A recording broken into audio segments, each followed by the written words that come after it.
이 시간은 사무엘상을 살펴보도록 하겠습니다. 사무엘상은 본래 한 권의 책이었습니다. 사무엘서는 신정체제에서 왕정체제로 전환되는 과정을 보여주고 있습니다. 이제까지는 눈에 보이는 왕이 없이 하나님께서 직접 다스리는 신정체제였습니다. 그러나 사무엘서에 와서는 왕을 세우셔서 그를 통해 다스리는 신정왕국이 수립됩니다. 그러므로 사무엘상 역사는 사사기와 연결되어 있어서 쇠퇴하는 사사시대에 이어서 이스라엘의 왕정시대의 탄생과 정착 과정을 기록하고 있습니다. 사무엘상을 구속사의 문맥에서 살펴본다면 사사기는 그때 이스라엘이 왕이 없음으로라고 끝나고 있습니다. 그리고 룻기에서는 이새는 다윗을 낳았다고 하므로 초점이 다윗에게 모아지고 있죠. 그리고 이 초점은 마태복음 1장 1절에서 아브라함과 다윗의 자손 예수 그리스도로 하여 그리스도에게로 이어져 내려오는 것이 구속사의 맥락입니다.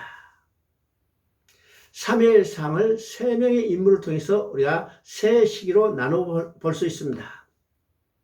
첫째 시기는 1장 1절부터 7장 17절까지입니다.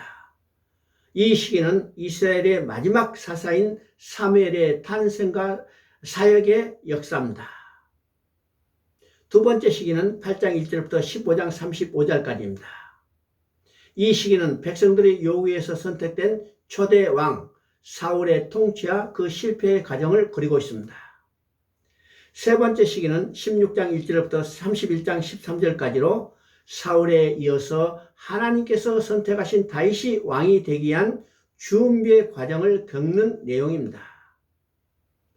사무엘상 1장은 왕을 주시기에 앞서 사무엘이 태어납니다.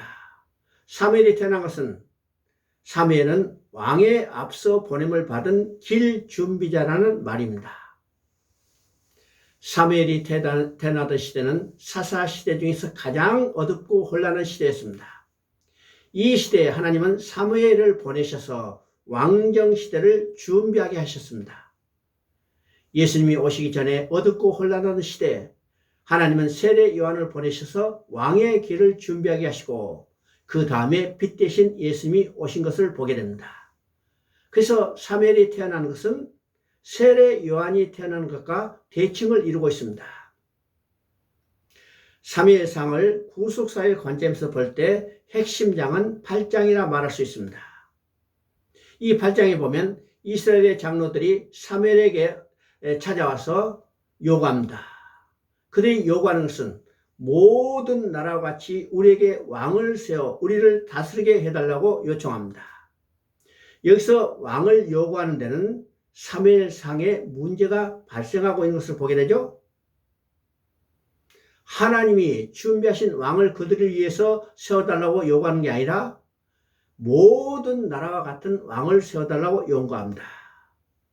그때 하나님께서 사무엘에게 그들이 너를 버림이 아니요 나를 버려 자기들의 왕이 되지 못하게 함이라고 말씀하십니다. 그들의 요구에 의해 서진 왕이 바로 사울 왕이었습니다. 성경은 사울 왕을 너희가 구한 왕, 너희가 택한 왕이라고 부릅니다. 신명기 17장 15절에 보면 장차 왕을 세우자는 뜻이 나거든 반드시 내 하나님 여호와의 택하신 자를 내 위에 왕으로 세울 것이라고 말씀하십니다. 그런데 사울은 하나님이 택하신 왕이 아니라 백성이 택한 왕이라는 것입니다. 그러면 인간이 요구해서 세운 사울 왕이 된 후에 첫 번째 잘못은 무엇일까요? 블레셋과 전쟁을 앞두고 상황이 급하게 되자 끝까지 기다리지 못하고 자신이 스스로 번제와 화목제를 드리고 말았습니다. 10장에 보면 하나님은 사무엘을 통해서 7일 동안 기다리라고 명령하십니다.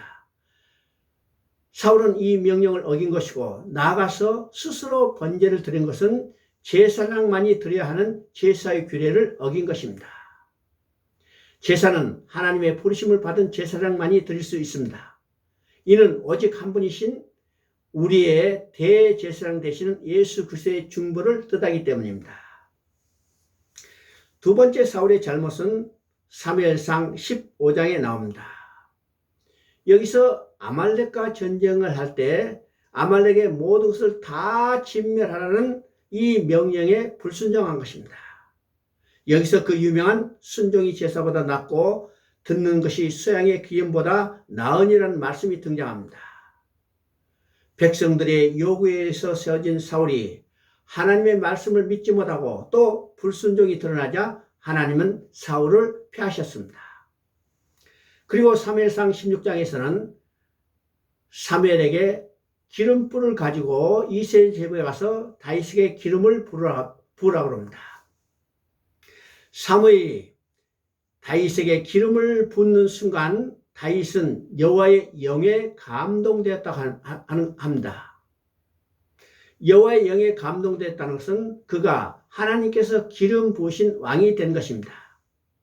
이제 이스라엘에는 두 왕이 존재합니다.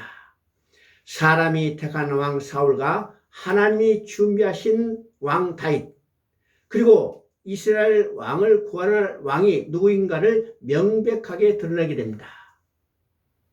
우리에게도 두 왕이 존재합니다. 세상을 지배하는 왕이 있고 우리를 통치하시는 영원한 왕 예수님이 계십니다. 누가 우리를 구원하실까요? 그리고 사무엘상 17장은 성경에 나온 이야기 중 가장 유명한 이야기입니다.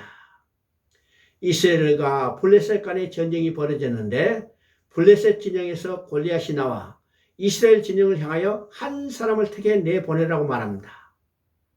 이는 대표자끼리 싸우자는 말입니다. 골리앗은 블레셋이 대표가 되었고, 즉 뱀의 후손이 대표가 된 것입니다. 그리고 이스라엘의 대표, 여자의 후손의 대표를 나오라고 합니다. 그런데 사울이 이스라엘의 대표로 나가지 못하고 있습니다. 왜 사울이 나가지 못했을까요? 사울은 베냐민 지파로 여자의 후손의 대표가 될 수 없기 때문이었습니다. 이스라엘의 대표, 곧 여자의 후손의 대표는 유다 지파에서 나와야 합니다. 그래서 다윗이 이스라엘의 대표, 곧 여자의 후손의 대표로 나가는 것입니다. 그러니까 다윗과 골리앗 간의 싸움은 대표자 간의 싸움이었습니다. 그때 다윗이 골리앗의 이마를 쳐서 쓰러뜨린 것은 여자의 후손이 뱀의 후손의 머리를 상하게 한 셈입니다. 이 전쟁은 창세기 3장 15절의 계시를 실현해 보이는 것이고 말세의 여자의 후손과 뱀의 후손 간에 일어날 전쟁을 예표하는 것입니다. 결과적으로 이 전쟁은 여자의 후손이 승리할 것을 보여주는 것입니다. 그 여자의 후손은 누굴까요? 바로 우리 주 예수 그리스도십니다. 사무엘상 18장부터는 반복되는 사울의 다윗에 대한 적대와 살해 의도를 보여주고 있는데, 이는 악신에 들린 사울과 하나님의 영으로 충만한 다윗의 영적 대결을 보여주는 것입니다. 이 내용도 뱀의 후손이 여자의 후손이 태어나지 못하도록 대적하는 영적 전쟁의 양상인 것입니다. 한편으로는 다윗을 연단하신 것은 사울에 이어서 하나님께서 택하신 다윗이 왕이 되기 위한 준비 과정이었습니다. 사무엘상 31장은 죽고 상하고 장사되었다는 이 세 단어가 반복되는 것을 보여주는데, 이것은 바로 인간 왕국의 종말을 보여주는 것입니다. 사울 왕국은 인간이 구한 왕, 인간이 택한 왕, 인간이 의해서 추천된 사울이 왕위에 올라 다스리는 인간 왕국이었습니다. 사무엘상 31장은 사울과 그 세 아들이 죽고 장사되는 것으로 끝나고 있는데, 이것이 인간이 택한 왕의 종말이며 그 종말은 죽음으로 끝나고 있는 것을 보여줍니다. 하나님께서 인간들이 택한 왕 사울을 왕으로 세우시고 마지막으로 죽음으로 끝나게 하는 것은 인간 자력권의 소망이 없음을 명백하게 보여주기 위해서입니다. 이를 보여주기 위해서 율법이 가입된 것 같이 사울이 메시아 왕국에 가입된 것입니다. 성경은 말합니다. 죄의 삭슨 사망입니다.